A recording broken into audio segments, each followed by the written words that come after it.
What's up, guys? How's it going? AviddGeek here. This should have been Gaming News Episode 5. I know this is different. This looks nothing like it normally does.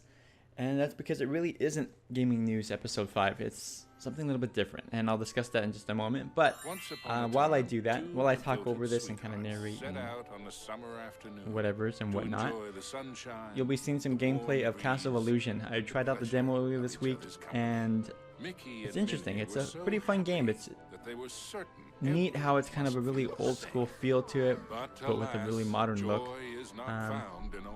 I'll talk a little bit about the game in a moment, but go ahead and watch the intro.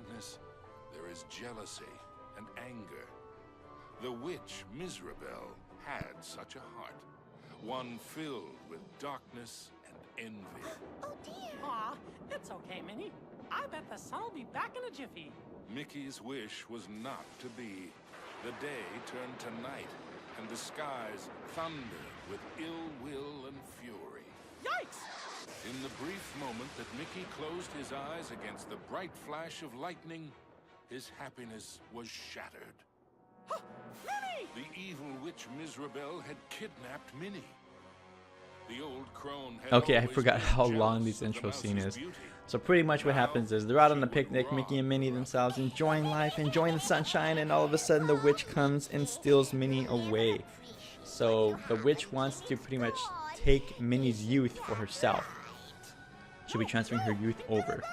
So Mickey then has to go and rescue Minnie from the witch. That's pretty much the basis of the game. So this is actually a remake from an old Genesis game. It's kind of interesting how it came out around the same time as the new DuckTales remake. So DuckTales is a remake kind of of an old Nintendo game. Castle of Illusion is a remake of a Sega Genesis game. I never played the original game myself. I did have a Sega Genesis growing up, but I just never got this game for some reason. I don't know why. I guess I was still stuck on Sonic mostly. But so this is like a very first impression for me. Well, not a first impression, but I guess I have no prior history with this game at all.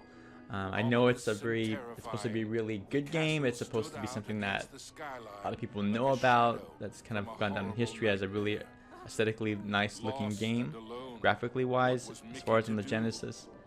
If that makes sense. Sometimes I feel like I'm not making sense, but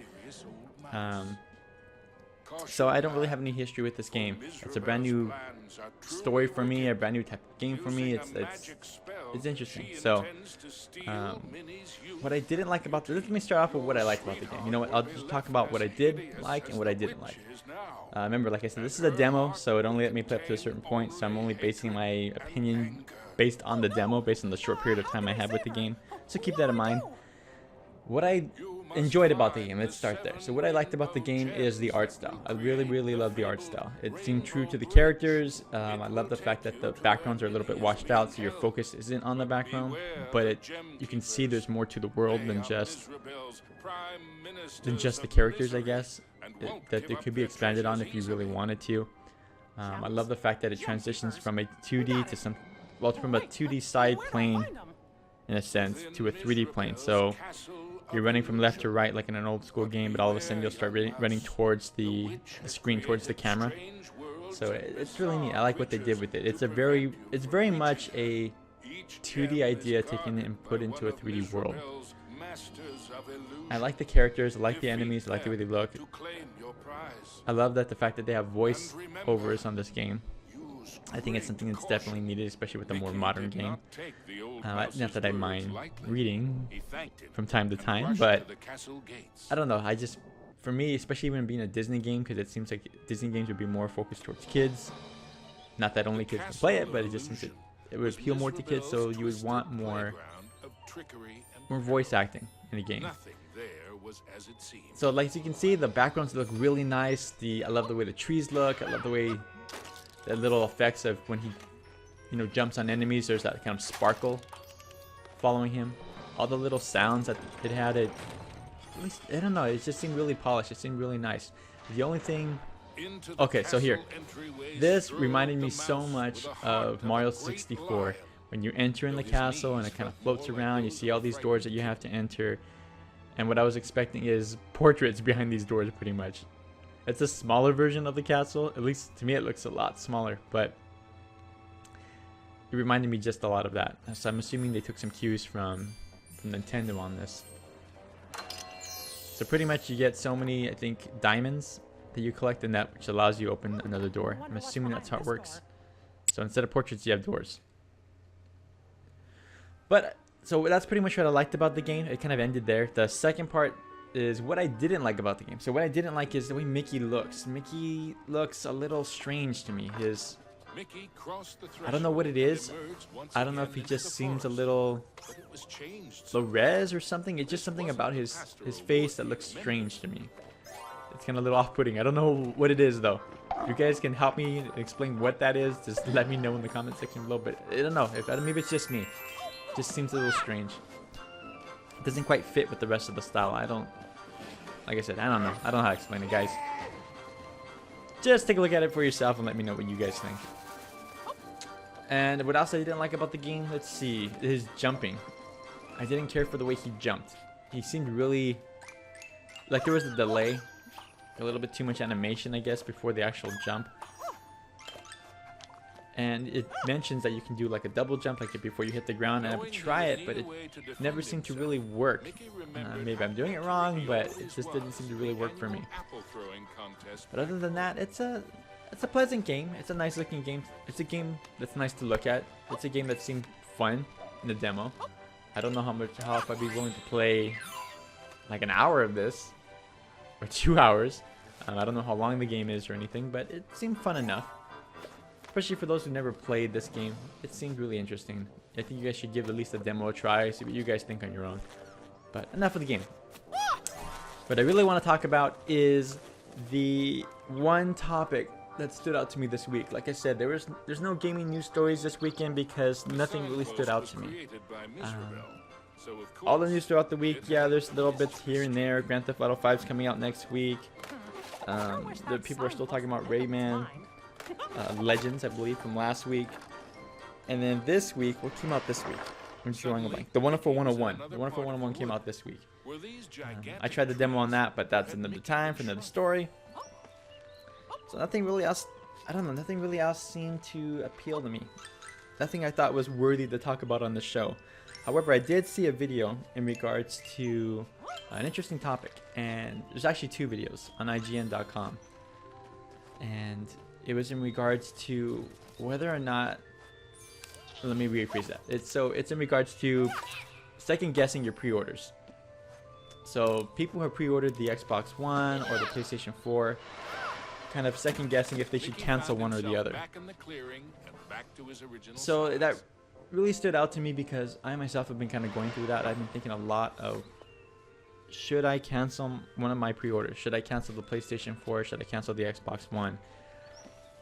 I try to go back and forth with the pros and cons. You know, what is it that, why should I cancel one over the other? So what I come up with pretty much is, here's some of the things that have kind of gone through my head is the pros and cons, or how I'm trying to weigh out which ones I should keep and which I shouldn't. And for me, the PlayStation 4 has some benefits as far as it being $100 cheaper. That is a huge benefit because that means I can spend $100 more on games at launch as opposed to having both systems, you know, because both systems is going to be about $1,000 or more with taxes. That's a lot of money to spend, and I don't know how much money I'd have left over just to buy some games. And what's good's a system without games, right? It doesn't do anything. It doesn't do any good for you. So one is the PlayStation 4 is $100 cheaper. As far as I understand, to record gameplay, to use their gameplay feature, you don't need to have a PlayStation Plus subscription. So there's those bonuses going for it. It also has its own kind of group of exclusive titles. But most of the titles that I'm interested in tend to be shared among both platforms. So for Xbox One, for me, it's the fact that I've enjoyed the Xbox experience. I've loved the Xbox 360 experience that I've had for what, 7 years now, or whatever when it came out. I've had no problem with the dashboard. I love the dashboard. I love the way the menu system is set up. I think it's a lot better than the PlayStation menu system. I know that they're changing the menu system for the PlayStation 4, and it looks a little bit more or less like Xbox Live and more of a Windows feel to it. So maybe I would enjoy it better, but it's not. I can't base it off something I have never tried yet. So I know for sure Xbox, if they keep doing what they're doing, which that's what it looks like with their menu system, then I'm gonna enjoy it. It's gonna be the same thing I've already enjoyed. It's just you know, a faster, better system, but still the same thing I've come to love about the system. Now, I've enjoyed also the Xbox titles. Like for me, the biggest title is Halo 5. I'm a big fan of Halo, if you don't know already, and that's one of the main reasons I'll be buying the system, is because of Halo. So for me, it's just, I don't know, it's $100 more. The connecting sounds interesting, but it's not worth $100 more to me at this point. The old Connect 1.0 I've used. I've enjoyed it for some workout games, but not much more than that. So with both those systems, it's just a matter, should I cancel one or not? So that's what I'm getting to. It's just, they both have their pros. There's a lot of games that I love, and they're going to be pretty much on both systems. If not on both systems, they're going to be on PC. So my question to you guys is, what system do you guys think I should keep? Should I keep the pre-order for the PlayStation 4 or the Xbox One? So I really want to have that money free to buy some more games.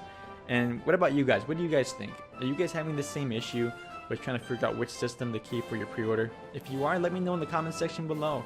Let's get a conversation going. Let's get some juices flowing, and let's go ahead and help each other. Help me, help you, help me. So that's pretty much it. That's the only topic I thought was interesting for this week. I'm still debating it. I'm thinking I'm leaning towards more the Xbox One. I like the Xbox, but I don't know. Alright guys, thanks for watching. I really appreciate it. Let me know what you think about Castle of Illusion. Let me know what you think about my question to you. Don't forget to like, comment, subscribe, and I'll talk to you later. Peace out.